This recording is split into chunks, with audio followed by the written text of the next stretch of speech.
Ludwig is an American YouTuber and live streamer with about 7 million subscribers. He recently uploaded to YouTube a travel challenge series called Tip to Tip China, where he and his friend Michael went from Guangdong to Inner Mongolia. A reposter put the same videos onto bilibili with Chinese subtitles. While there was much culture exchange with Ludwig and Michael with their travels, a second culture exchange happened through the viewers of the series. In fact, a fan even made a website that translated all the bilibili comments into English. While a whole video topic could focus on the adventure Ludwig and Michael went through, for my creative project, I'm going to focus on the commenters.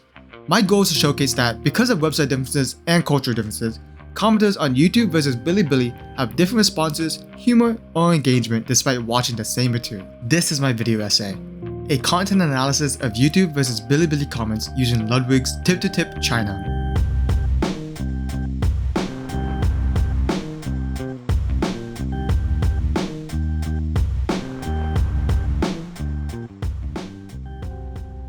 For the travel challenge, Ludwig and Michael were not allowed to use their phones. That means no GPS or any translating apps. So if they needed help, they'd have to go talk to someone in Chinese. To hopefully make things better, they studied Chinese for a month beforehand. 我和 Michael 一起到中国方南 They're also not allowed to use any highways or maps. And if they're ever presented with a map, a physical map, they'd have to look away. This means that the route took them through many of the rural and lesser known parts of China. On top of that, many of China's Tier 1 and Tier 2 cities don't even allow motorcycles through them. All of this means that they found themselves in a lot of crazy situations. For example, on day 5, they drove through a rural town and saw a funeral. Ludwig thought it was a restaurant, and before things could get worse, they met a nice man, Mr. Lee, who helped them and gave them food. This also means they go around towns where foreigners are not very common at all. So all the kids get very excited when they see them. They also get food poisoning, haggle in Chinese, and of course get lost a lot of times. There are many repeated gags that happen every episode. For example, the mispronunciations always being one of them, especially when they try to say 酒店, which means hotel. 请问酒店酒店在哪里？酒精啊？酒店。哦，酒精了。对。 Another is Michael's ultimate, where he has one line he can say very well in Chinese, and that's about it. 我们是两个白色外国人，站在一起是横跨中国。哦。Nice. 横跨中国。Yeah, that's all I know how to say. 啊？我听不懂。我听不懂。So now with all that background out of the way, hopefully you have a better sense of what the commenters will be commenting about. But before I do my analysis, I also need to mention what the difference between the platforms themselves are. So for YouTube, commenting is a pretty simple system. You can comment with words only, reply to other people, and like other comments. There is a dislike feature, but that's seemingly pointless because it doesn't even show how many dislikes are received on a comment. The closest thing to a complex feature YouTube really has is timestamping, which you can reference a time in the video, and when clicked, the video will load to that time.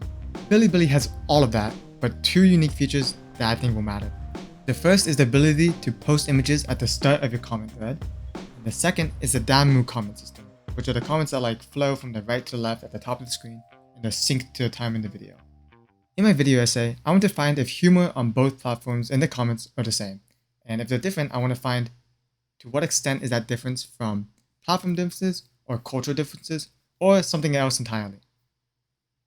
I hypothesized that bilibili comments will be more engaged, trying to extend on what happens in the video, and also feel less bloated and in that sense more funny because I'm reading less spam. And that's probably because of the Danmu comment system.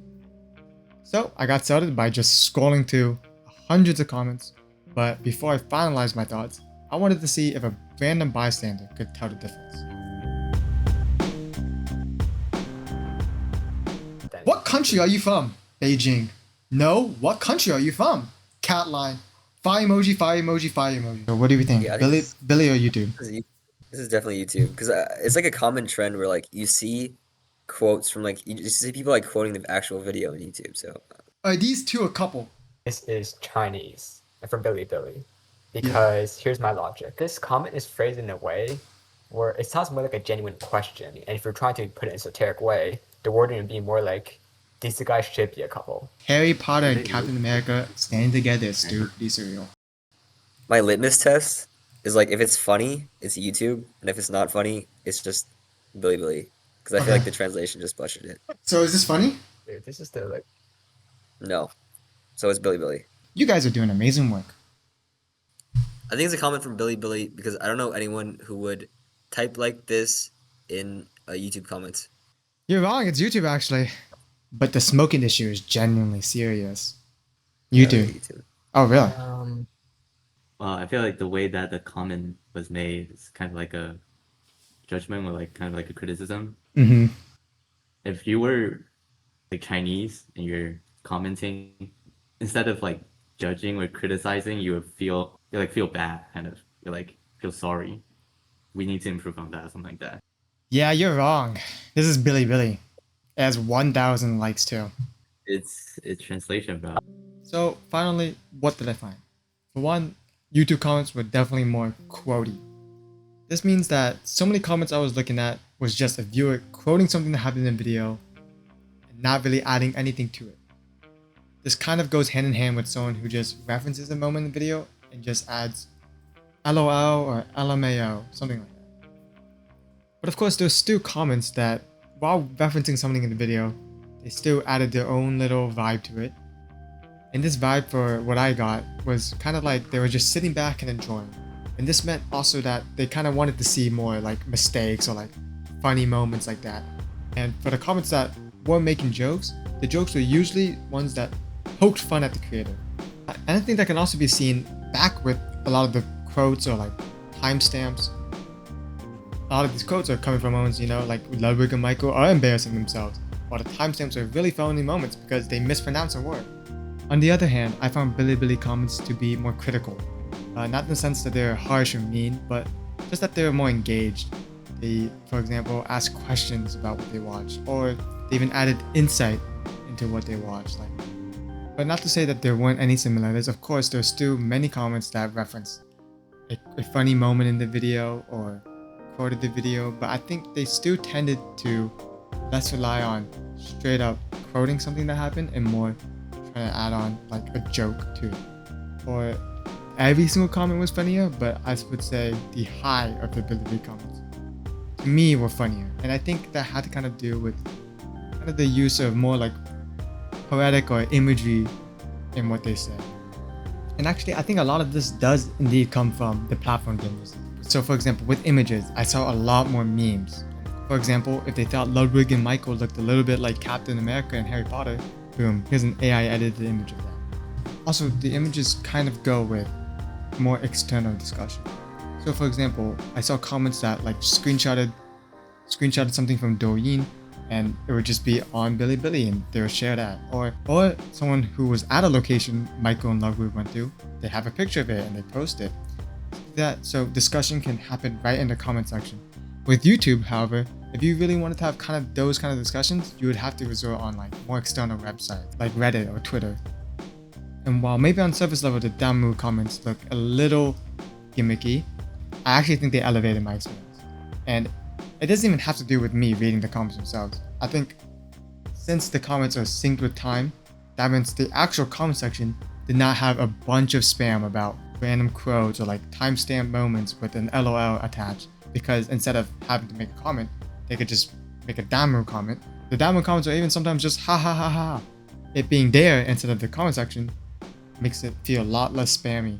But also I think it just elevates the viewing experience, because it's like watching a movie with friends, where being next to someone kind of facilitates the humor. When you see someone else laugh, you're gonna laugh too.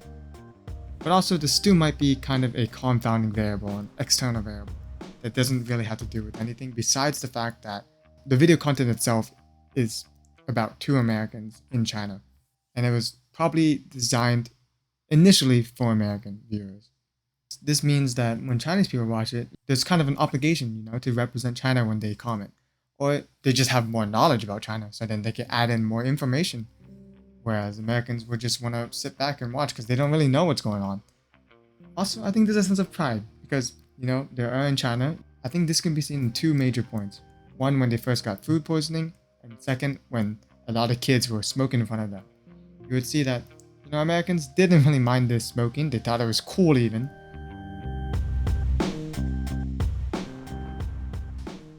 So now I'm at the end of my video essay, and after reading hundreds of comments, I don't really have one beautiful way I could put everything I've learned.